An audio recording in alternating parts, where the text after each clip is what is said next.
been driving all along, feel like I'm dreaming. Okay. Welcome, ladies and gentlemen, to Street Apologist Live. Today is Monday, October 30th, 2023, the day before Reformation Day. Of course, yesterday was Reformation Sunday, so we're right in the middle of a Reformation sandwich. Anyways, this is a show where we serve the underserved and look into the overlooked. And I'm your host, Vocab Malone. Christian apologetics with a urban context a lot of times, not only time. We do other stuff. But my shirt does say Doctrine for the Block today. Welcome to the live chat. If it's your first time here, please be sure to hit the like button and stay a subscriber and hit the ding. I think we're going to have a good discussion today. I'm looking forward to it. We will have fun, I think, because Tyler's a very bright guy and we've been friends for a while, and there's things that we can, well, I know I can appreciate about him, hopefully some things he can appreciate about me, but we're also going to ask some serious questions. I don't know if I want to pull old hard-hitting questions, but questions hopefully also of a more substantive and maybe not as, I don't know, lack of a better word, jovial nature. I do want to get to those types of things, and I think that'll be important. So hopefully eye-opening, illuminating, and helpful for all. For real, that really is the goal. That really is the goal. So without any further delay, I do bring on Tyler VELA. Has been a guest on the program, but this time's a little bit different. Instead of doing apologetics, he's going to talk about why he left all of that. But welcome to the program, Tyler. Thanks for agreeing to come on, man. I appreciate having you back. Of course. Thanks for having me. I appreciate the round of applause there.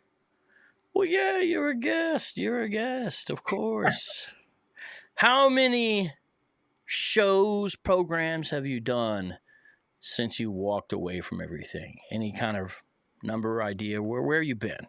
Oh, I've done some episodes on my channel. I've been a guest on probably, I don't know, a half dozen or so other shows. What's kind of been the thrust? What's been some of the topics you've discussed? I think mostly people are asking questions about what caused me to lose my faith, obviously, to lose my faith and my belief, to walk away. And a lot of it is circling around the problem of divine hiddenness, or problems connected with hiddenness, and problems of suffering and evil along those lines. But there have been other topics dealing with reasons to reject, or why I reject biblical inspiration, inerrancy, resurrection, things along those lines. So, yeah. But I think it's been mostly around issues around divine hiddenness and evil and suffering. Okay. How many sort of coming out type shows have you done? I saw you were over there with Derek, for example. That's so. How many have been kind of that vibe versus maybe the Christians? Not that many. I think I've only gone. I went on that show with Derek on Myth Vision. I was on with Shannon Q. That might be it, actually. Sorry if I'm forgetting anyone. It's been over a year, so I could have totally forgotten. Those are the two that I remember. I guess it has. What was the official day? Sometime early November, I think. November of 2022. Yeah, somewhere in there. Yeah, so in a sense, I don't know. I guess I wanted to talk to you as far as in public, kind of, I guess, when things were cooler or more settled, maybe in a sense, Yeah. So here we are a year later. It seems like that's a decent amount of window to kind of have some things worked out and all that. And so before you became Tyler the classical theist, you were Tyler the Reformed Christian apologist. What type of work did you do back then? I kept everything up live. All content is still there. Everything is still up on the blog. I'm not trying to delete any of my past work. I focused a lot on biblical and systematic theology. So a lot of work on Reformed theology, free will, Calvinism, determinism, incompatibilism, things like that. But also a lot dealing with Genesis 1, young Earth creationism, dealing with problem of evil and suffering from the other perspective, did large research projects on slavery in the Bible, things along those lines, and every other kind of topic that sparked my interest as I was studying. I did a lot of work, especially early in doing apologetics with new atheism and naturalism, scientism and things along those lines. So still have a bunch of content up there, still having some discussions around those things, but still talking about free will and determinism and compatibilism, theism and Christianity. Still, I still think the Bible is fantastic to read, and I enjoy studying it and talking about it and debating about it. And it's what my degree is in, and most of my academic studies and years of study. So definitely still a topic that I enjoy, getting into the weeds and discussing. Your degrees. Talk about your degrees. Where'd you go? What'd you get?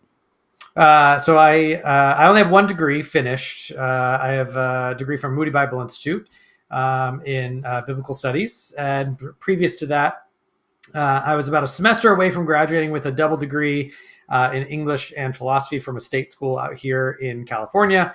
And then I was about halfway through a master's degree, an academic degree in biblical studies at Reformed Theological Seminary. That dried up largely, actually a couple of years before I deconverted, mostly because of time and money. So got about halfway through that. Do you call it deconversion? Yeah, I think deconversion is, well, I know a lot of people say deconstruction, and there's a whole bunch of discussion about that. I just never got into that discussion. I don't know the world of it. So I say deconverted. It's, I don't know if that's technically right, or that's the proper nomenclature in the literature for it. It's just, deconverted seems more accurate to me. And you did apologetics for 20 years. Mm-hmm. Mm-hmm. Yeah, a little more. To a little more than 20 years? Yeah. So how have your, relationships shuffled around with some of this? As far as, I'm not talking about every personal, private relationship, but, right, sort of within the sphere we may know about, you know what I mean? Yeah. No, I mean, a lot of my relationships have stayed very positive. I mean, you and I have had several conversations. I think a lot of people that I was, friendly with, I'm still friendly with, and still have great discussions with lots and lots of people. There has been some, there has been some kind of backlash towards it, and people that were, either, hurt by me leaving, or, and now are kind of well, no one, Tyler's an apostate, so no one should talk to him. He should kind of be blacklisted from platforms, or a lot of people are well, if you don't believe the Bible, why should we talk to you about the Bible? And there's some of that, but I that seems to be the exception, not the rule. And so while even it's irritating, and I'll kind of call it out when it happens, I don't ever want to give the impression that's the majority response by any means whatsoever. Generally, the apologetics community and the atheistic apologist, there are atheistic apologists, the kind of all the people I was talking to on both sides, still enjoy lots of conversations with the same people. So are you planning on doing debates? You used to debate a lot of atheists, for example. Are you planning on debating folks again? Kind of keep it swinging with what you, or what's the future look like as far as that activity? Not sure, actually. I still really enjoy having discussions. So I had a discussion on the gospel truth with Michael Jones from Inspiring Truth. That was a really, I thoroughly enjoyed that discussion. So I think, some structured discussions, maybe debates as it goes, on things that I'm studying or researching. There could be a possibility of that, and depending on what it is. I think I don't know if it's the deconversion or my age. I've just kind of, I find fruitful discussions are just more fruitful. That seems redundant, but I find discussions are more edifying, so to speak. They're more helpful. I think we can be a little bit more clear, especially when dealing with I think discussions are more useful when there's kind of two people that are familiar with the literature and are kind of engaging back and forth in open, honest dialogue rather than debates. Although again, I'm not opposed to debates. I enjoy debating. I'm pretty well practiced in it. So if the right opportunity comes up and it's something that I still feel passionate about, I think that's an area that's different. While I enjoy these discussions and I have beliefs about them and some strong beliefs about them, there is almost a sense where the level, kind of the existential level that you care about them changes, right? There's no souls on the line for me anymore. So while I still have strong beliefs about things, there's kind of a diminished return on how important I think some of these discussions are. There's no existential urgency, maybe. At least not to the same degree, right? There may be some existential urgency in the sense of, how it impacts the here and now. People's beliefs impact how they engage in politics and civil discourse and in personal relationships. So there is that kind of that sense of urgency, but there isn't kind of this existential ultimacy to these discussions. So you are concerned about people here and now. Has all this resulted in, political shifts and all of that kind of thing? Now, because what kind of behaviors, I guess, would you be concerned about? And do you want people to go to a different direction, in regarding the here and the now? I don't know how much, my political shifts have changed. I've always been a kind of a moderate libertarian.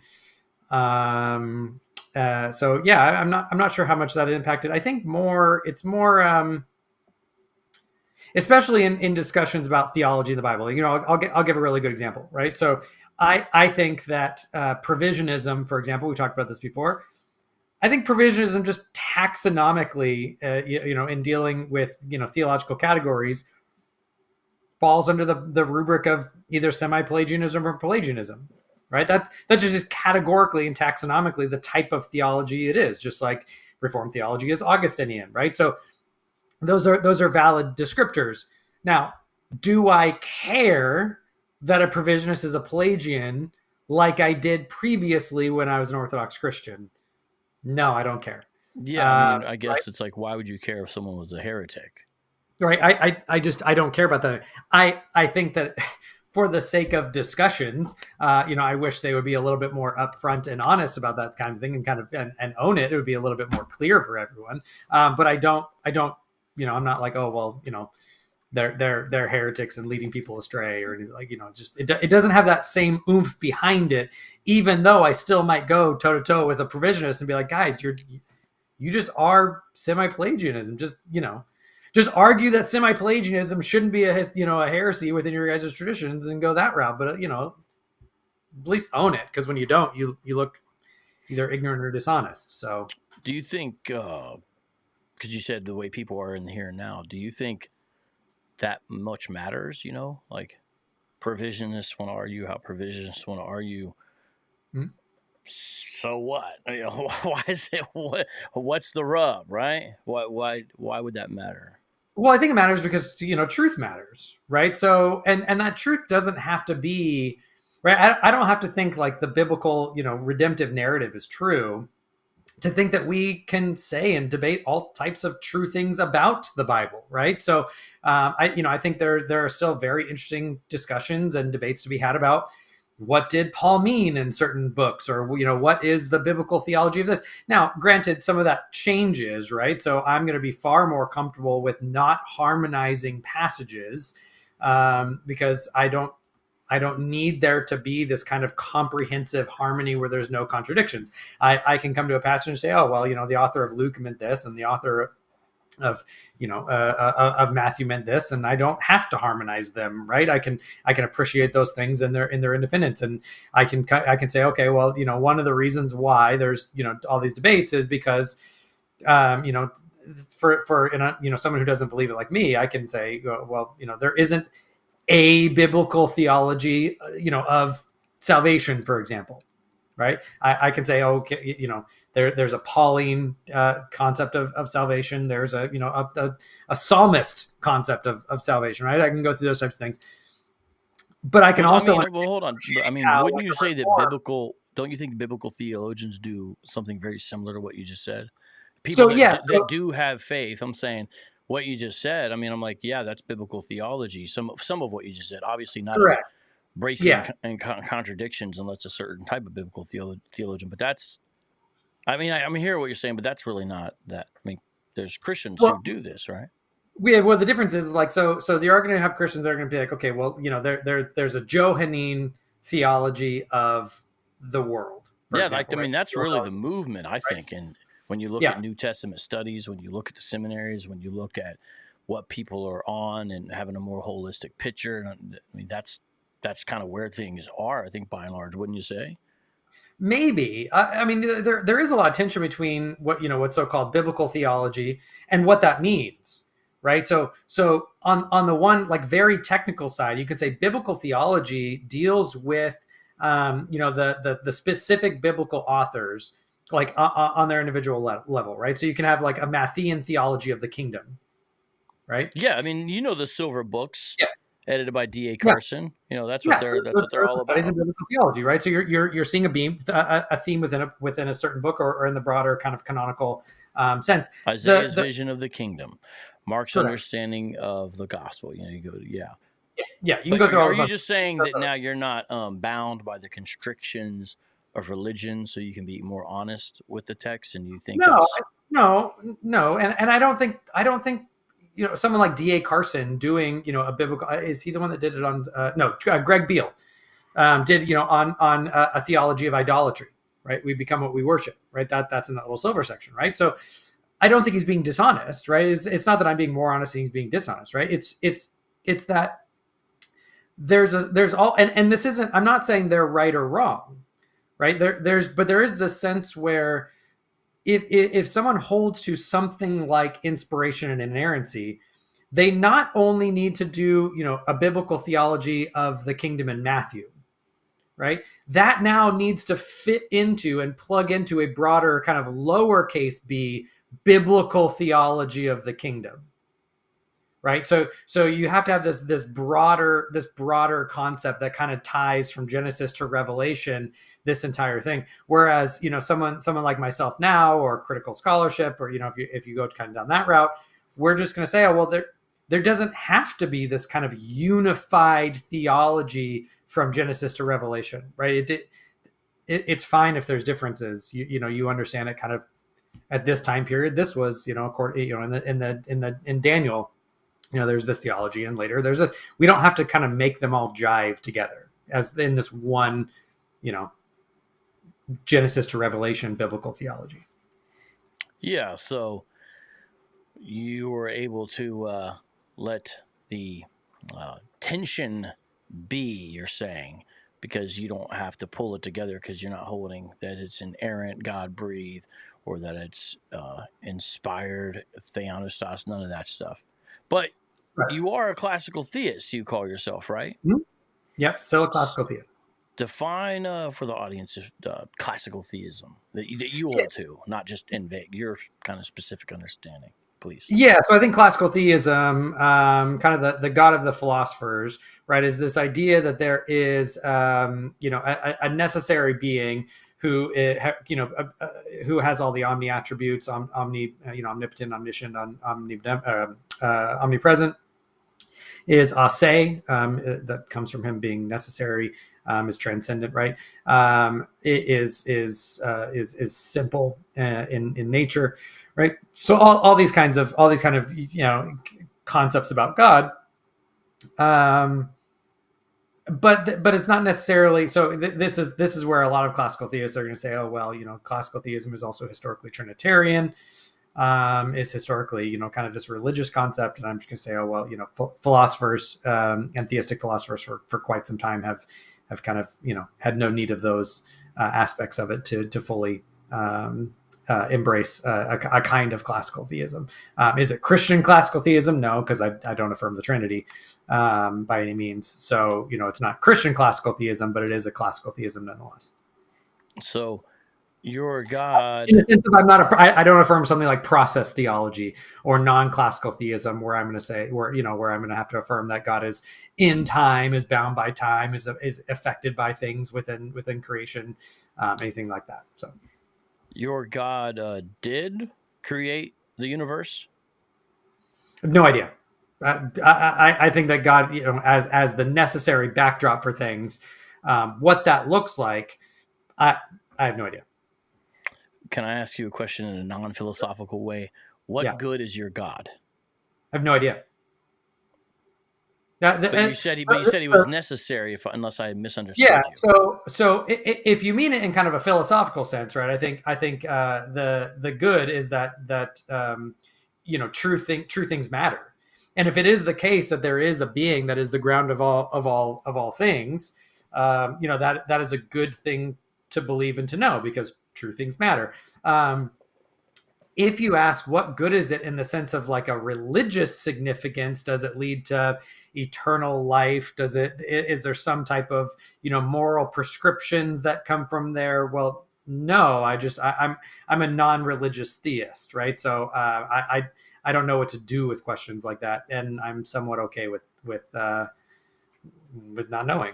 Sounds like you are certain, though, that this God is the grounding of truth, of objective truth. He accomplishes that. I mean, I'm not certain even when I was a Christian apologist, I don't like using the term certain. You're pretty sure he's the grounding Yeah, of truth. I think I have warranted belief that I think it's reasonable to believe that. I think arguments like the ontological argument, the argument from contingency, those types of arguments, lead to God as a good explanation. I'm still somewhat of a presuppositionalist in the sense that I think that the best understanding of the laws of logic are these transcendent principles of true thought, and that's better grounded in mind. I think someone like an atheist like Thomas Nagel, who wrote Mind and Cosmos, I think he still gets it right. That the best grounding explanations are something like theism or something like Neoplatonism. Is that And the I'm not a modern Neoplatonist. philosopher who's closest to your position, Thomas Nagel? No, Thomas Nagel's a naturalist, right? No, I just think so okay. I'm just trying to think who would be like the. But so you're saying you're not a naturalist because I'm a theist. for you're putting your classical theism against naturalism. Yeah, as naturalism per se, right? So because I'm not going to say, as a theist, I'm not going to say that the natural cosmos is all there is, was, or will ever be, right? Unless you get into that, you can always get into a debate of, well, cosmos is defined as whatever exists, but then in that case, I mean, God is part of the cosmos. You're just playing fast and loose with terms, I think, at that point. So is there maybe a philosopher, because you said God of the philosopher is someone from the past, the prime mover, or who are some people that articulate a similar position to where you find yourself, Tyler? Yeah, I think if you're dealing with like Aquinas's Five Ways, if you're dealing with arguments from Aristotle and Plato, I think you can read some there. There's quite a bit of work dealing with that. I think that part of what led me out of Christianity was multivocal, right? There's not a single thing that led me out. I think the questions about what intellectually led me out are different questions than the things that made me ultimately give up the faith, because I don't think faith is an intellectual category. I think it's a volitional category. Those are very different questions. Yeah, I heard you talk to Derek, and you said you lost the will to keep on faithing, type of thing, at a certain point. So it sounded like you had exhausted the intellectual reasons. You felt like just a heap of contradictions, but then you volitionally kind of is like, I'm gonna believe, here I go. But that gas sort of ran out of the tank too, and then that's probably when you kind of announced some things.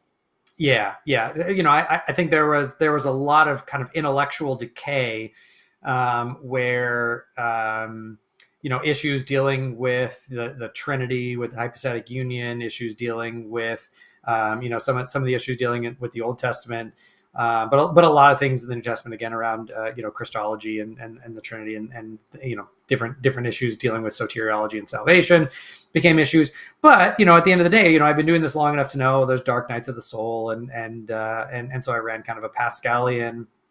Kind of a Pascalian wager, and saying, okay, well, this may be a dark night of the soul. You don't kind of scrap a relationship because you're having these intellectual doubts and all that kind of stuff. You remain committed, go to Bible study, go to church, memorize scripture, pray, all that kind of stuff. But after doing that for years, there's a certain sense where it's the gas ran out of that tank, is you said that really, really well, which is that I was hanging on to the faith or trust and acting out in faith. But at the end of the day, that just was no longer sufficient to maintain. And when it became clear to myself, well, there's this internal, now I kind of have this realization, I don't even have the faith anymore.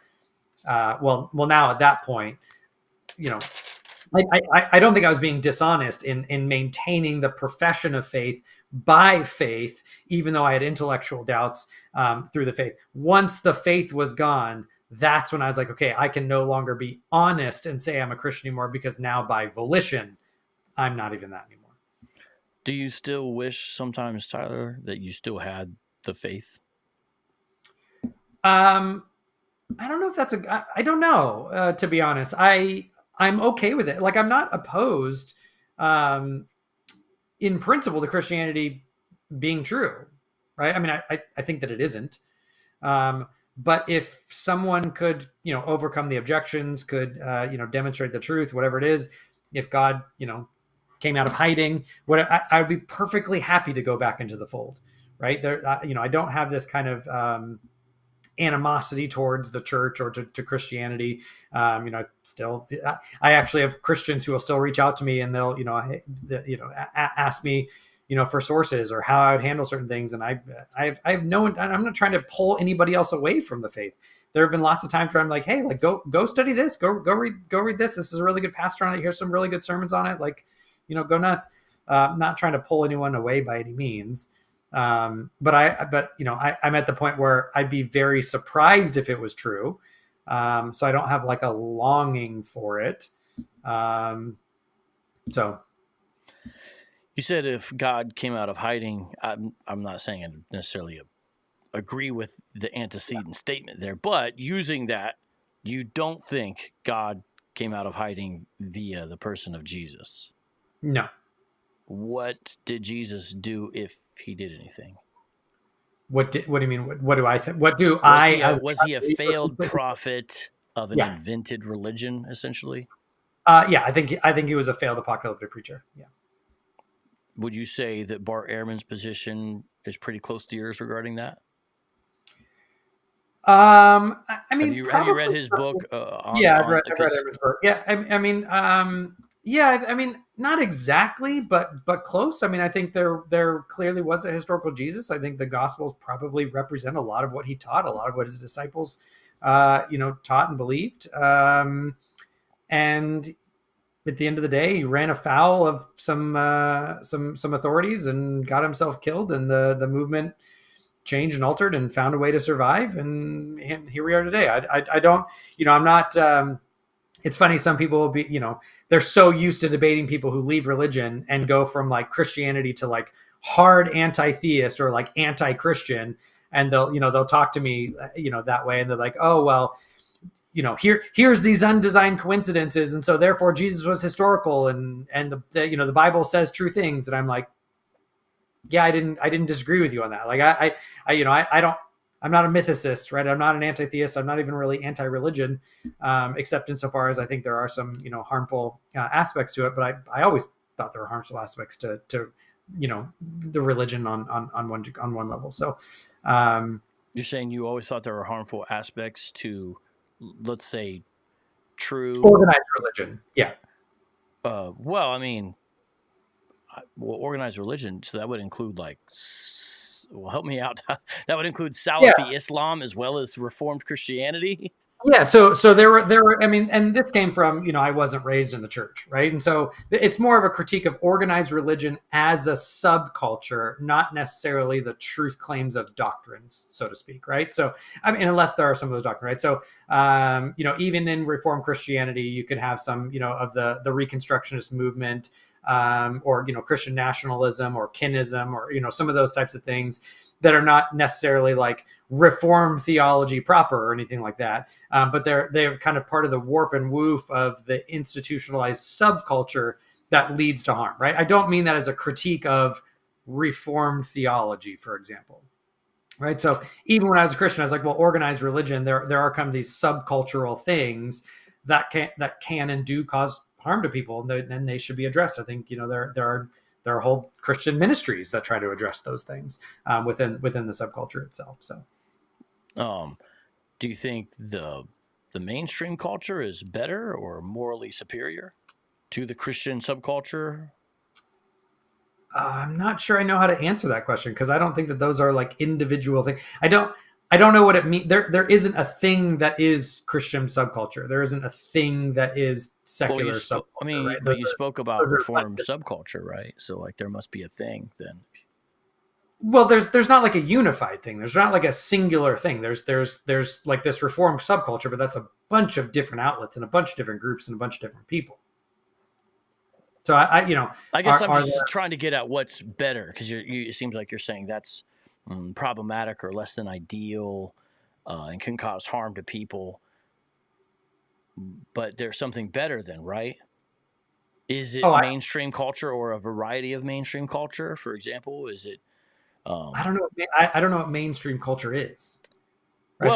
Well, and again, hold on, but if there's a subculture, there has to be a mainstream culture above it, right? Otherwise, a subculture doesn't make any sense. Well, no, a subculture would just be like an individual, right? There doesn't have to be this kind of meta singular thing that is mainstream culture, right? There's just kind of a whole bunch of collections of subcultures, and some of those intertwine at higher levels, and some of those are shared, right? So you can talk about some of the subculture of Christian evangelicalism, for example, right? Well, they do a whole bunch of things that their secular counterparts do, right? So how much of that is mainstream culture, and how much of that is kind of Christian evangelical culture, right? I'm not sure there's like a clean way to divide and talk about those things as if they're kind of these atomistically singular things. Well, I don't necessarily disagree. I know what you're saying, but I'm just saying, if you're, I guess, kind of picking on Christian subculture, it seems to make sense to hold it in juxtaposition or contradistinction to something almost as a mirror or a foil, the way where you're saying, I mean, this thing over here. So I mean, again, I don't know what to do with mainstream culture as opposed to like Christian subculture, right? Because mainstream culture, right, you have unbelievers who are conservative. You have some that are far progressives. You have some that are, trying to push transgender rights. You have some that are trying to oppose transgender rights, right? All kind of within those categories. So that's why I'm like, I don't know what, like, there's not like this one thing that I can say is better than, I think. Well, I'm just saying, because you're saying I have a problem with organized religion. And when I think of the organized religion, especially you were in the PCA, and for you to say organized religion is, I don't know, it just seems like such a massive blanket statement, because like we're thinking about PCA organized religion as a subculture, and then I'm thinking, I brought out these examples specifically of Salafi Islam.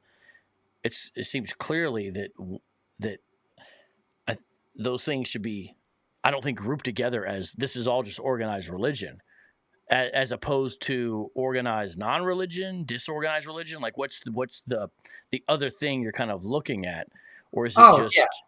No. So I said it in the sense of like organized religion. It seems to me, and this is again just of any type of subculture. It seems to me that there are basically no subculture is perfect, right? And so there are ways that organized religion.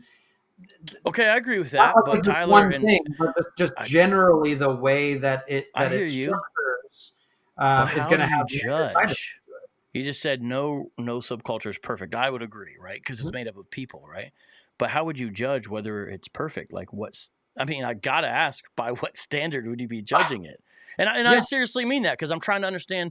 I am trying to get inside of where you're at, and so I don't fully understand how you now. Back in the day, if we had a conversation, I would understand how you would judge culture. I would have a general idea where you're coming from. I think we've talked at some point maybe about from John Frame's Doctrine of the Christian Life. I know we've talked about Frame. I don't remember that specific, but that, you know, some of these ethical issues being worked out right. Now when you say, hey, there's no perfect culture, no perfect subculture, agreed. But help me understand how you are now judging that or discerning that. By what standard are you saying that? Oh, I mean, I would say largely probably by the same as you, right? So I. But I'm using divine I'm using what I believe is divine revelation. So this is where I would just push back, and if you remember, even when I was a presuppositionalist, I pushed back on a lot of presuppositionalists and said you actually aren't doing a lot of things where the Bible is the foundation of things, right? So no.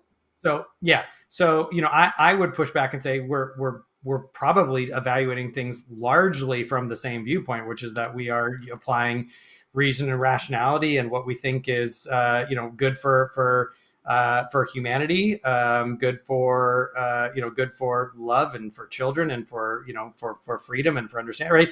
We can go through all these types of metrics. Now you might say, okay, well, what's the foundation of that? And I'm going to say, well, yeah, reasoning. You said reasoning. Okay, agreed. Reasoning from what? Life, right? So I mean, I would push back and say, I mean, I think, and this is where one of the topics that came up, right? How do I say this? The morality of Christians in the West today is different than a lot of the morality of Christians throughout history, especially in the West. But yeah, some things are definitely worse. Some things are better. For example, you know, if you study church history, you had lots of Christians, especially in the West, that at various points thought to different degrees that it could be okay to use coercive power of the government to enforce belief at certain points. And I'm not just. Oh, it wasn't some. That was the majority view. Well, when I read the early Christian, when you read the early Christian apologists, you can't say that, Tyler. That's not true. The early Christian apologists were not talking that way at all. They wrote letters to the Roman emperor. They basically, their message was, leave us alone. We'll pray for you. We'll be better for your society. They weren't on that at all. So we're talking about 300 some years where nobody was talking like that. But I'm going to bring up the point. So I know, John Knox, for example, in Scotland, Augustine eventually got to that point, right? But my point is, in some ways, I would say, aren't we, I think, doing better? There's a lot of other ways I would think we're doing much worse in morality. But I'm still trying to understand how you're judging that. Well, I would say exactly the same way you are, right? So you're not judging that the progress of that based on biblical revelation. Yeah, I am. Tyler, do you want to go to the Old Testament? That seems very unfair. I'll give you an example. Remember the man who go to the Old Testament and give you examples. If I could give you a new covenant example, Tyler, real quick, I think you'll recognize what I'm saying right away. You won't think this is weird because you're like, oh yeah, okay. Remember, you had 1 Corinthians 5. The guy messing around in a way he shouldn't have been, kind of weird family relationships. What's Paul say? You excommunicate that guy and you don't hang out with that guy. This is the short version. If it was an old covenant theocracy, what would he have had to say? You need to take that guy outside the city and stone him. So the new covenant community has different new covenant rules. Have you gone from Reformed to dispensational? No.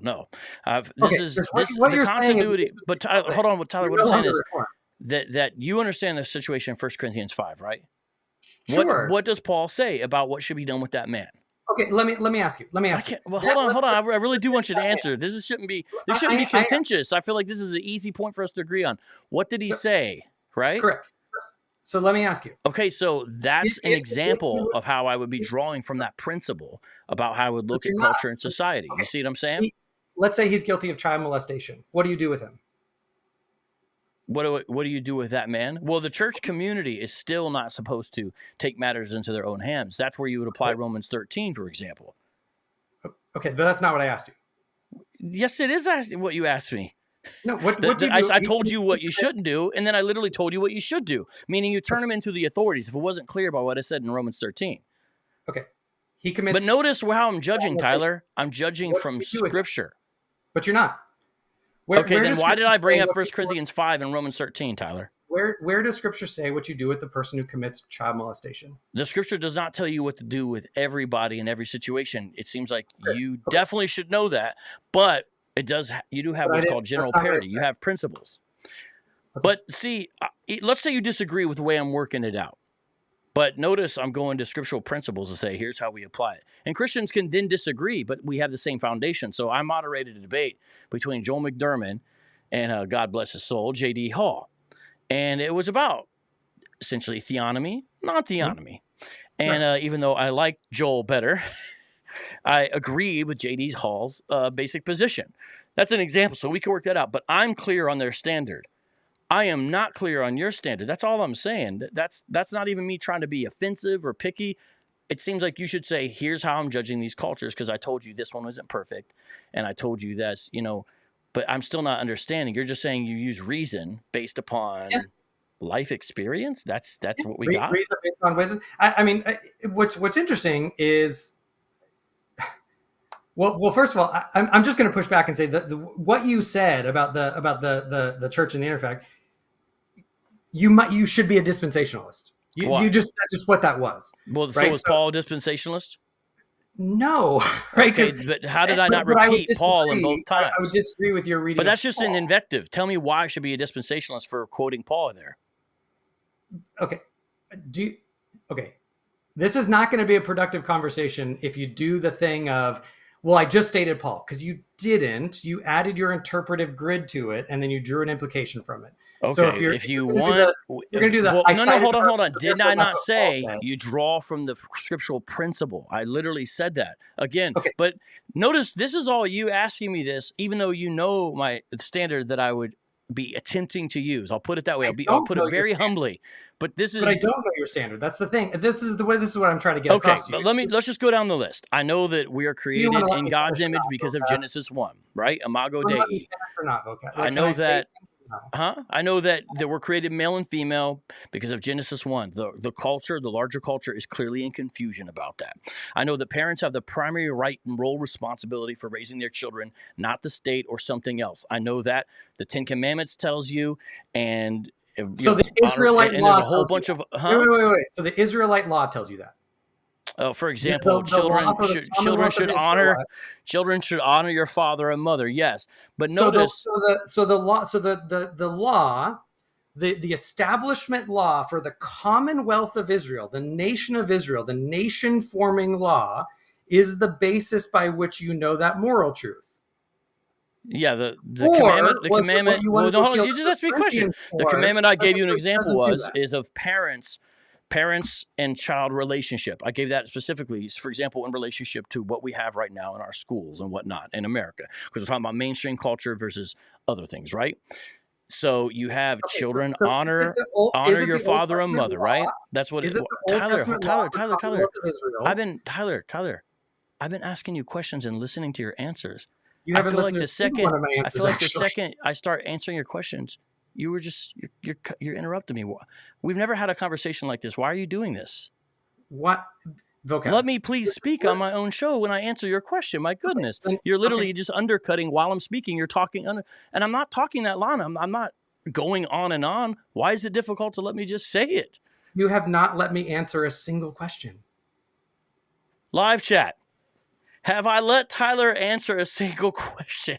You have Melvillisa say, let him talk, vocab.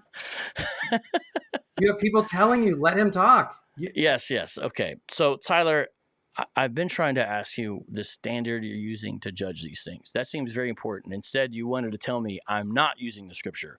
That's all you're saying. But that doesn't really answer what you're doing. Is there a question that you want to ask me in there? Yeah, I'm waiting for you to explain the standard you've been using.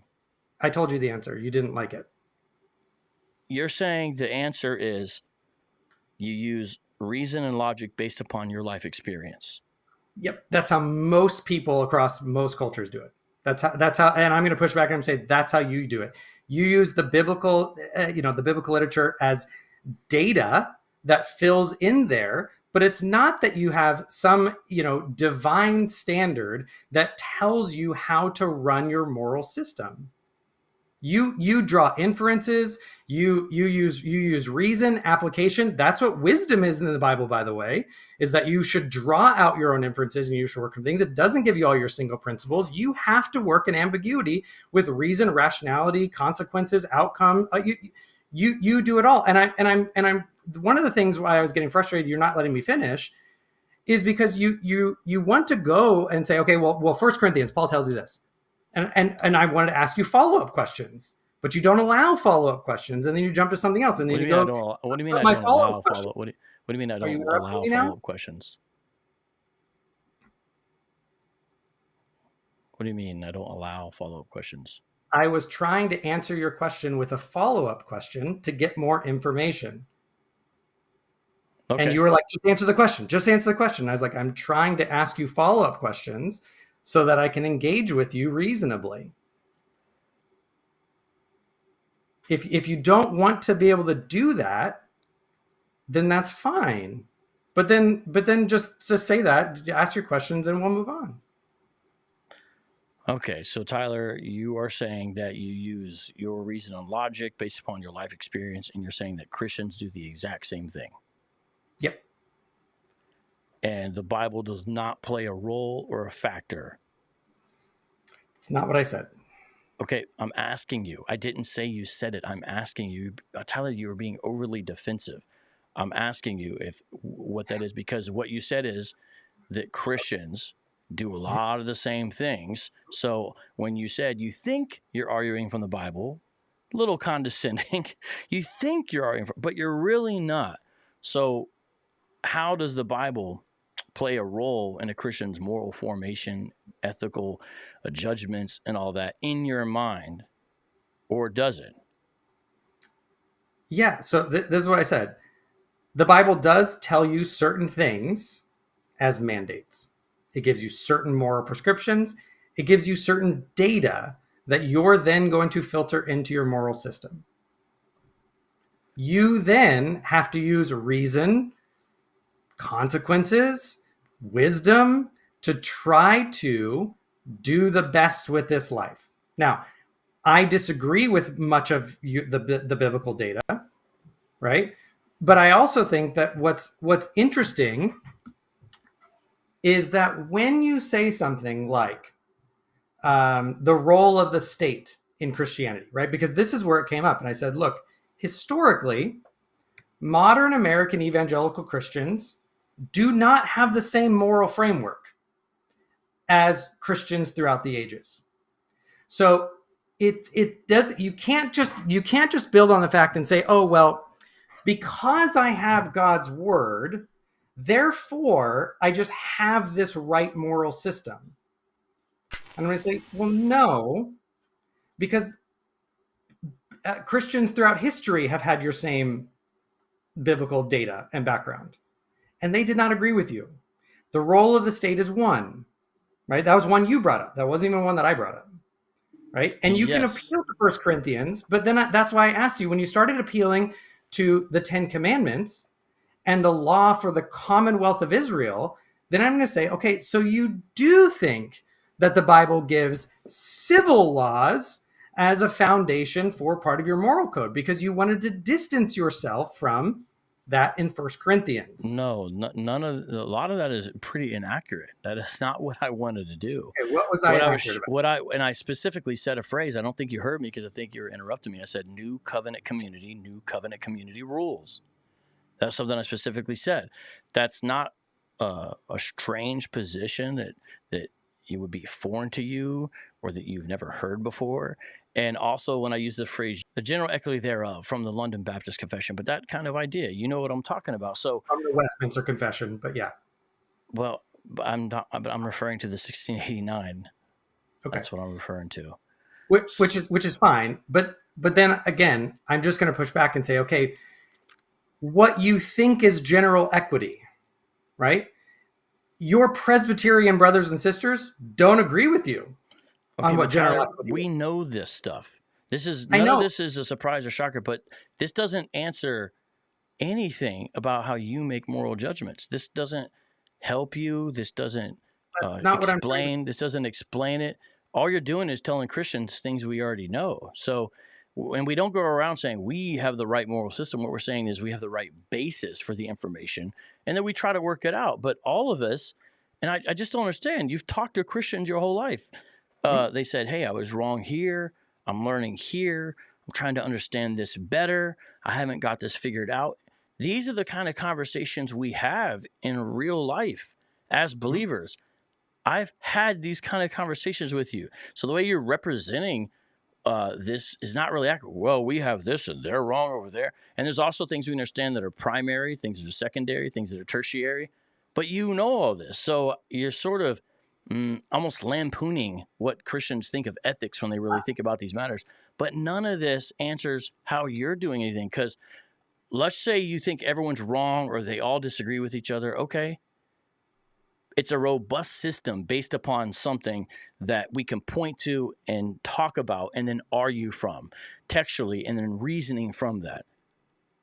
You don't have anything like that. So it kind of seems like you're just trying to change the subject on me. That's what it feels like. No. And if you stop trying to gaslight motives, you may follow, right? Well, then Remember, answer. Hold on. Where we are in the dialogue. Dang it, Tyler. We've never had a discussion like this, but I don't appreciate that. I do not appreciate that. Try to gaslight then you may follow. Motives. But I have not spoke to you that way at all. So there's no good reason for you to talk to me like that. Oh, if you would try to stop gaslighting motives, then maybe you would follow. Why are you being like this? I've never. Did you go after my motives now for look, what I said? Now that's literally what you just said. So I'm asking you again and again the basis or the foundation by which you make these moral foundations. It can't be as thin as my reason based upon my experience. Sure, it can. It absolutely can. Okay, so that's just moral subjectivism, wouldn't you say? No, it's not. Can I finish a sentence or no? Can I finish a sentence or no? Tyler, yes, but the way it works is you'll go on and on and on, and I'm listening. And the second I explain something back, you're like, hey, you're interrupted. What's going on here?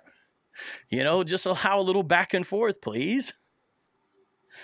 Now, do you think this answers questions about how you do moral judgments? Because you talked about Christianity and other systems like it doing harm. This is why I asked these questions. I didn't have in mind I was going to be like, I'm going to ask him about moral formation and how it wasn't until you talked about Christianity doing harm and things of that nature that I said, well, this makes sense to ask because you were saying these cultures, these subcultures, they're imperfect. Here's problems over here. These are very strong moral pronouncements. So I'm trying to understand the assertiveness you have to be able to make those kind of proclamations. That's what I'm honestly trying to understand. If you would not be as a defensive, you'd see vocab honestly trying to understand. So please help me understand. Please. Okay. I'm not being defensive. I don't feel defensive, right?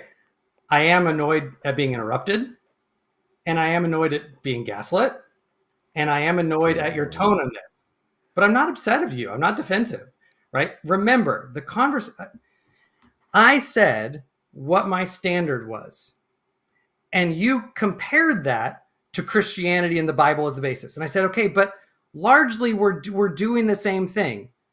Right? And I was giving examples of how we are doing the same thing. So when you say like you're refusing to answer and you're changing the subject and you're just trying to avoid, like you're missing where in the dialectic a rejoinder happens to an attempted defeater. Right? Everything I say doesn't have to be a direct argument for my final claim. If you bring up a rejoinder, I can answer that. And that's okay. Do you accept that or no? Sure. So okay. Help me understand. Good. So I can say I have a certain methodology for how we can make moral evaluations of things that are good, bad, indifferent, hurtful, harmful, beneficial, so on and so forth, right? I may not use biblical data or a text to do it, but that doesn't mean that it's subjective, right? Because subjectivity means all of the facts and the features are internal to me. And I'm going to say, well, they're not internal to me. There are other people. There's the objective facts of what is hurtful, what is harmful, what is beneficial, what is wise, what is prudent. There are all kinds of objective facts about reality that are data that go into that sieve of moral evaluation and wisdom. My only point that I was trying to make was you as a Christian do the same thing. You have to make your moral evaluations. Now, do you have biblical data that goes into that same sieve that then informs the type of conclusions you can make? Absolutely, you do. But it's not that when we are doing moral epistemology and thinking about things that we are fundamentally doing two different things. Yes, we have different data. Yes, we have different starting points. But that doesn't mean that there's some type of massive methodological difference between the two. Tell me about your methodology. You said you have a methodology. Okay. We employ reason. We look at certain situations. We evaluate whether there will be individual harm, systemic harm, what the outcomes will be, what the consequences will be. If there's an internal consequence to the self, right? Because I think certain things that are bad may not harm others, but they could internally harm yourself, and you still ought not to do those things, right? So we can do all of those types of moral reflection. Moral epistemology is entirely available for the unbeliever. And I would actually go so far as to say that as a Christian and as a presuppositionalist, you should expect that the unbeliever would be able to do that. Now, you might be able to say we do that at discord with our ultimate commitments, right? But it's weird to say that suddenly someone, let's just assume your position is true. Right? Well, I'm not sure if a lot of what you said does not make me be confident that you understand my position, or a lot of Christian positions, which is mind-blowing because you were in this and now you're caricaturing the way Christians talk and think about this, and then acting as if there's this other more benighted, enlightened way to do things. But yet, Tyler, you still turn around and say things you ought to do. Yeah. How do you have moral oughts? Who is the creature obligated to? Nobody. Then why is it a moral? No idea.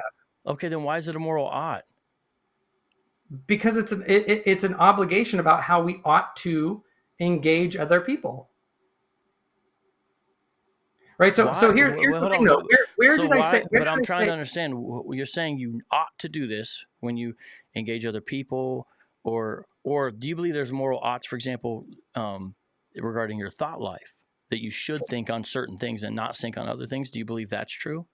I want to back up and say where you said, like, I was saying that there's like this other more benighted and better, right? If you listen to what I said, you critiqued Christian culture and organized religion using some kind of other moral rubric. So yes, right? I don't unbelieving culture. Well, you need to critique your own unbelieving culture, Tyler. But because you don't even, you said you don't know where you get oughts from or who they ought to be given to. So I gave an example that doesn't involve the other, and I think that's a good test for you. Do you believe you ought to think and ought not to think on certain things? This is strictly regarding your internal thought life. So I would go to Philippians, and you should know the passage. Where would you go for your answer? I would go to reason, rationality, what is harmful, what is not harmful, what is good for the self, what is good for others. And we can make largely a lot of those same comparisons. And again, remember, if you fantasize about murdering someone but never do it, where's the harm, Tyler? It's harmful to the self. It's deleterious for the self. Do you have data for this? You know this? Oh God! Now I'm understanding why people do not like talking to presuppositionalists. I don't need to have some type of. No, but you mentioned data. You specifically said data several times. We have the data of human experience. I know that when I think about things that are harmful to myself or to others, whether or not I act on them, it is harmful to myself. I have first-person experience of it. Do you not have first-person experience of that? Do you need the Bible to tell you that? Or do you have first-person experience of it? Nice trick. It's That's like not a trick. no. This is like a classic, almost atheist move where it's like, wait a minute. I'm not an atheist. No, but I know you're not an atheist. That's why it's surprising you would do this. It's the condescending. Wait a minute, Christian. You wouldn't know that it's wrong to murder babies It's not condescending. unless God told you. That's literally what you just pulled on me when I asked you about the rules regarding your thought life. You just said, do you not have the personal experience vocab? You don't understand this? This is the same kind of thing that atheists do. Here's what I would say I've got. Finally, brethren, whatsoever things... Let me finish the verse real quick. Whatsoever things are true, whatsoever things are honest, whatsoever things are just, whatsoever things are pure, whatsoever things are lovely, whatsoever things are of good report, if there be any virtue, if there be any praise, Tyler, think on these things. Awesome. That's good. If you didn't have that, would you not know that? Did no one before Paul wrote Philippians? If I didn't have that, I would have no moral oughts, Tyler, and neither do you, because you just said you don't know who you're oughted to. You think that no one before the inscription? Let's give. I didn't let's say give that. Most, don't. Oh my gosh. Let's give the most generous dates for inscripturation. Tyler, I said no such thing. So please don't. Good. So please don't. Okay, so good. So I'm asking you about moral oughts, though. I'm not asking you about precedent if someone stumbled upon this moral wisdom prior to this epistle. It's obviously clearly in the Old Testament as well. We could go to Proverbs and find very similar things. In fact, can I give you an example from the Ten Commandments? Thou shalt not covet. Thou shalt not covet. Thou shalt not covet does not involve any active harm against anybody. It's strictly something regarding the thought life. And you talked about moral oughts in relationship to how you ought to interact with a neighbor. So I wanted to eliminate that element out of the equation to talk about if it's just you and your thoughts, where's the moral ought come from there? Did no one have a moral obligation before Proverbs? So notice I just said, where's the moral ought come from? And you're just asking me something I already affirmed. I literally just said that it definitely could be the case. So why are you asking me what I've already affirmed? But you haven't said where in your own internal thought life the moral oughts come from. What if, for example, volitionally, what if you know that if you don't fantasize about it, you'll actually do it? Let's just say that's where the person's at. Then in the better thing, I guess, is for them to fantasize about killing somebody. And who are you to tell them otherwise in regards to their moral ought? I can go to Scripture and say, this is still objectively wrong. All you can say is, that could be harmful to yourself, I guess. So you probably shouldn't do that. That doesn't seem like you have any moral authority or weight in any way on anything. So it is a massive difference. Condescending you are, but you don't like when I give critique as if it's condescending. But wouldn't you agree? Because you said you don't know who you're obligated to. It seems like you would agree. I'm asking you because you're making a principle. Okay, let me try to connect the dots for you because you're struggling with it. The way an argument works, when you make a principled claim, vocab, when you make a principled claim as your argument, all I need to do to show that the argument is either invalid, not sound, or not compelling is to show that either there's an exception to the principle or that within your own worldview, the principle doesn't work. So when you're trying to say that it is based on the Scripture that you have these obligations, now maybe I heard you wrong, which I apologize if I heard you wrong. But if you're trying to say that it's because it's in the Scripture that therefore you have this moral belief and this moral obligation. Yeah, duty before God. All you want. All I need to do is show and ask you, because I can't imagine you would think differently, that prior to the inscripturation of that in Proverbs, that no human had that moral knowledge or moral obligation. You clearly can't say that. Right? That's not what I'm saying, and that's I've affirmed several times. I'm not saying. I'm not saying therefore you're. I don't know why we're going back to that.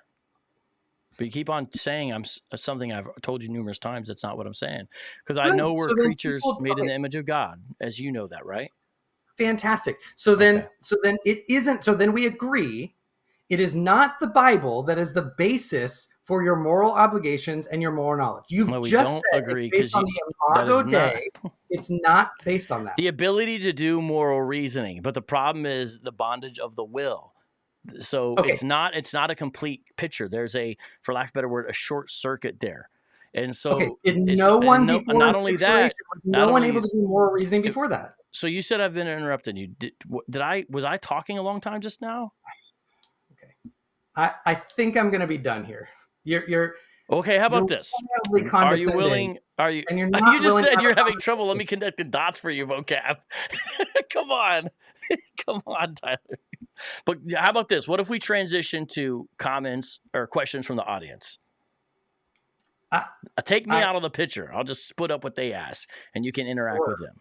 How about that? Sure. Okay, so some of these I'm going to do super chats first, just because they did something, and then after that, you guys put a cue. I'm going to get myself out of here. Just ask questions for Tyler, because we did say we'd transition to asking him questions. So I want to do some other stuff, but I also think it's better to let you guys get involved. That way we can continue, and you can have a chance here. Faith Refined by Fire says, how can his life experiences give him a moral foundation to speak to my life as a woman, my daughter as a mixed child, or my brother in Ukraine? And I'll let you answer, and I won't comment. I'll just go to the next one. I don't see why it wouldn't, right? It would just be an ad hominem fallacy to say that because I'm assuming it means because I'm a man and I don't have daughters of a mixed child or in Ukraine, that therefore I can't speak to it, right? I mean, this is the same type of logic that liberals would give and say, oh, well, if you're a man, then you can't speak to the moral framework of abortion, for example. Like, that's just not a good argument. But could you tell her what she's asking, though? That is the answer to what she's asking. All right. And then Basic says his moral stance will clash with other non-believers, just like he criticized Christians not believing the same thing. His worldview is subjective. And then you got the guy with the mustache thought he was doing what he was doing was just. No, I'm saying that guy thought what he was doing is just. That's in the comment. I'm saying it's on the screen. No, yeah. But go ahead. Sure. Sure, but I could say this about any Christian, right? Christian moral stances will clash with other Christians, just like they critique unbelievers, and so therefore their worldview is subjective. And this guy, I don't want to flag the algorithms for you. This guy thought he was doing the same thing, right? That's again,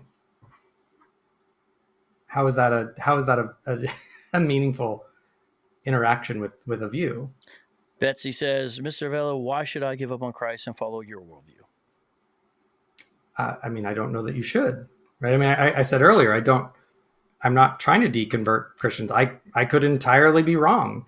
If you have reason and warrant to believe that Christ is your savior and is God incarnate and died on the cross for sins and will resurrect one day, then stay in your worldview. I'm not trying to deconvert people. Gia Love Jesus says, I came late to the live, but does he not believe in God at all, or he doesn't want to be accountable to him anymore? No, I still am a theist. I still believe in God. Speak Live says, Tyler, did you get hurt recently, and could you forgive them? Do you still believe in forgiveness? Have I been hurt recently? No, I've been hurt in the past, and yes, I've forgiven all kinds of people, and I still believe in forgiveness. I think that's still a virtue. Cynthia asks, how did you get to that decision, Tyler? I'm not sure which thing she's referring to. So, Joaquin Blaze says, did Tyler ever claim to speak in tongues? No. All right. Then John A says, what about faith? That's a pretty open question. What about faith? I'm not sure exactly how to answer it. I think faith can still be a good thing. It can still be a virtue. I think faith is the act of placing your trust in something. I think it's a volitional category. I have faith in my partner. I have faith in you, vocab. I have faith in all kinds of things. Faith is just the trust and the commitment to a certain thing that you trust in. So I don't know exactly what to answer about that. So, all right. Monkey Move says, "How do you know your thought life isn't good?" I think they're asking, how would you judge it? how would you know your thought life isn't good? I think, this is one of the reasons why I still engage with people, right? I think in engaging people, and there's a certain sense where iron sharpens iron, and you get into reasonable discussion with people. You work through conclusions and inferences, and if your belief comes entails more false things, that's a reason to doubt what you're believing. You read more, you engage the literature more, you engage other people more. If your thought life is leading to more hostility, more harm, more hatred, more those types of things, I think that those are indicators that you probably should re-examine your beliefs about things. Jarrell Barnes asks, how does Tyler's God reveal itself to him? It doesn't. I don't think that revelation is necessary. Oh, I see what John A. was saying. He had a follow-up. He's saying no rationalist stands on logic or reason alone. They stand on faith. That's what he was trying to get at with the I guess it depends on what you mean by faith, right? I mean, if you mean it in kind of what I think is the volitional sense, then sure, we all do it. If you mean faith in the sense of blind belief without evidence, I don't think that any Christian should want that to be the definition of faith. That would cause other problems for them, so I wouldn't go there.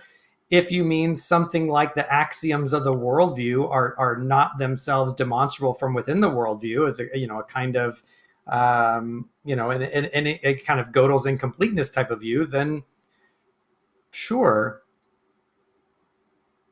All right. We got another question, and Black Man says, "Who is your God?" I have no. I don't necessarily. I don't think there's like a person or a name. I think we can have beliefs about the type of being that God is, or isn't. But I don't think that it's like a Yahweh or Allah or anything like that. All right. Tyler, did you ever believe you were one of the elect? Jeffrey asks. I did. As a Calvinist, I believed that I was one of the elect. Yes. All right. Jamie Russell, Christian Middle Earth says, since Tyler clearly was a real Christian and now he has lost his salvo, has he disproved Calvinism through his apostasy? Oh, that's supposed to be for me. Can you answer for me, though? Yeah, the answer is no, right? Vocab is no Calvinist worth their salt is going to say yes to that, right? Because they're going to say either I was not a real Christian and it was some type of false profession and I'm going to die and that I didn't lose my salvation, or they're going to say, well, he's still alive, he still might come back before, if he's one of the elect and he was a real Christian, he still might come back, right? I'm not dead yet. You can't pronounce reprobation over me yet. Ham Sunshine says, what does lean not on your own understanding mean to Tyler? Lean not on your own understanding. I mean, are they asking in the biblical sense or what it would mean to me? I think more to you, I think. Yeah. I mean, I would just say lean not on your own understanding. I don't have to be committed to what the Bible teaches. But again, I think there are wonderful things in there. I think there are great things in there. I think, in this lean not on your own understanding is perfectly valid to say, you do life together with people, rub against people, think together with people, think deeply, read the literature, educate yourself. Don't have this kind of view of, the Anabaptists of, I just have this direct, immediate, revelation from God. And so I am the arbiter of all truth. Right. I don't think that I'm the arbiter of truth in any way. That would be a scary thing. I don't think that in any way, shape, or form. Jarrell asks, if a God doesn't speak to him, if a God doesn't need to speak to him, then who is the ultimate authority and why should we take his word for it? So this question's weird because it assumes that a certain view has to be true, right? It assumes who is the ultimate authority. I don't think there has to be a who that's the ultimate authority. I'm not the ultimate authority. Um, there's a certain sense where the ultimate authority, the ultimate arbiter for what is truth, is what is true in the actual world, right? The actual features of reality, what's true in the actual world, is going to be the thing that's the arbiter of truth, because what we believe about things either corresponds to that or not. Right. So we can have good reasons or bad reasons. We can reason through things. We can think about things, and we can come to incorrect beliefs, or we can come to true beliefs. But it's insofar as they're apportioned to the evidence in a region and, correspond to reality. But what is true in reality is largely independent. So asking who has to be the arbiter of that is, I think, not a good question, and I think confuses ontology with epistemology. Jarrell asks, what is truth? What is truth is what is an accurate. Well, I mean, it depends. If you want to ask the ontological question, it's what is, right? So if you want to ask the epistemic question about, what is a truthful belief, or how do we come to a truthful belief, then it's things that, correspond and align with the reality. And we don't talk about it's rational. It's things that align and correspond to reality in ways that are that are reasonably inferred. Right? You can hold true beliefs for wildly unreasonable reasons. Stingray says, Tyler, when you were a professing Christian, was there a particular sin you were holding onto that you refused to repent of? I don't think that that's appropriate for this show, so I'm just going to leave that there. All right. Tyler, while you still believed, did you ever start your prayers with genuine thanksgiving to your Heavenly Father for the things you already had instead of just asking Him for things? Yessie asks. Yeah, I almost actually never ask God for things, especially during my little over a year of kind of a pascalian wager. I very intentionally actually did not ask God for things. I wanted to make sure I was not treating Him like a cosmic butler, and that all of my faith was directed at simply being thankful for what I have, and asking for more of Him. That was it. That was all. That all I ever prayed for was thanksgiving, adoration, and the only requests that I made were to be more righteous and to know Him better. Those were my prayers. All right, Jarrell, thank you for all the great questions. Why is grape making people unalive and selfishness wrong? Because they are harmful to other people, because they lead to negative states, because they're self-deleterious for the person that's committing them, because we wouldn't want them done to ourselves, kind of a categorical imperative, and so there's all kinds of reasons why it's wrong to do that. Is it therefore possible that what is true in reality is in fact personal? Tom J asks. Therefore possible that it was true in reality is in fact personal. It's funny, we got the Eye of Sauron and someone from Middle Earth both in the live chat tonight. I don't know what's going on with all these second breakfast people. They're saying couldn't it be personal? But go ahead. I mean, if you could better interpret the question, I'm not sure I understand the question, to be honest.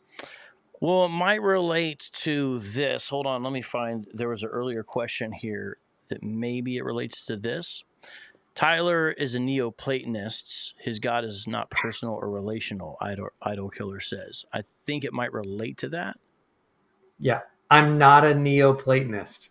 I expressly deny Neoplatonism.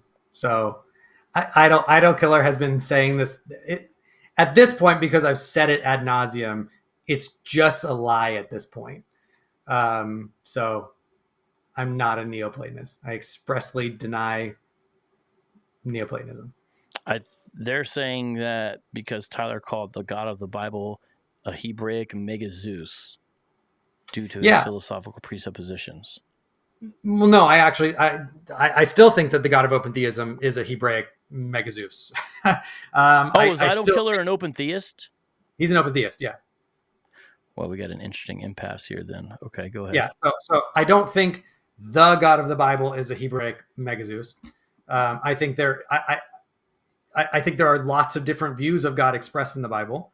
I think the open theistic concept of God is a Hebraic megazeus. It is when you look at their beliefs about God and you line up the attributes, it is the exact same attributes in nature, right? So time bound, finite, mutable, can err, can be wrong, doesn't know the future, right? All these kinds of attributes.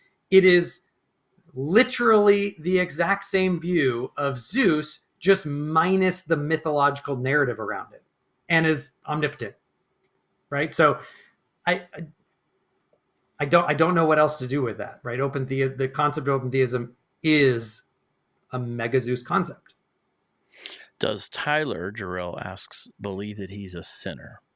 I believe that I do bad things. I believe that I am immoral sometimes. I believe that I believe that I'm a sinner in that sense. Do I believe that I am violating some biblical moral code and the righteousness of God whereby I need atonement? No, because I don't believe in that entire narrative. Last question from Jarrell.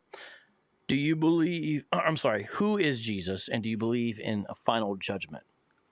I think Jesus is a failed apocalyptic preacher who had some really fantastic things to teach and some not so fantastic things to teach. And I think that, no, there's no, I don't think that there's a final judgment. No. All right. Do you see any questions that you wanted to tackle in the live chat? Anything in particular? I haven't really. You're probably scrolling more than I have. I haven't exactly seen them. Well, yeah. I mean, there is a lot, but yeah. I mean, I guess. All right. Well, anything else? There are more questions, but I have a feeling we could kind of go on and on and on and on and on. So we'll let you get kind of a final word here, and then I'll try to interact with the audience a little bit after that, and then probably call it a night. But final word or thought, the floor is yours. What you want to say? We had a discussion today. I described it as an apologist who left Christianity. And let me put you on the screen here, but I may have to change what it says on top of it. But go ahead. I mean, I don't really have any final thoughts. I think I was to be honest, I was hoping for a more productive conversation. I think that there are important conversations to be had by people like myself who leave the faith and who leave Christianity. I think for some very substantive reasons, and the churches and apologists' ability to interact and take soberly those reasons will serve the Christian community and the church a lot better, and be able to handle those things. I think as the church has been more transparent about things and has engaged rather than hidden from things, that usually serves the church community better. And so I hope that myself and others can continue to get a hearing among people, because we all have to do this life together. And if we can do it, peacefully and charitably and kindly with each other, then I think that will be better for all parties involved. So that's all. All right. All right. Well, thank you for coming on, and I do appreciate that. And everybody, I have a couple questions that are sort of directed at me. I think I'll try to take. And then let me also remind everybody, tomorrow, I believe it's tomorrow morning. Tyler, if it's okay, I'm going to go to the host screen and talk to them for a second. We could text or something afterwards. That's all right. Again, last thing, somebody interested in what you're doing online, how to find you, social media. Sorry, I never got into that. Yeah, you can go to the Freed Thinker on YouTube, Freed Podcast on Twitter, or join the Freed Thinker group page on Facebook. All right. Thank you very much. I appreciate it. All right. So everyone, I do want to tell you about tomorrow. Got a great interview here with Dumasani Washington. Very interesting guy. We don't agree on everything, but we are going to talk about something that there's going to be a lot of common agreement on, and it has to do with Israel. And I saw someone asked a question about that. Very different show than the one we just did. But he's such a fascinating guy, and it's already on the upcoming videos and the upcoming live streams if you look at it.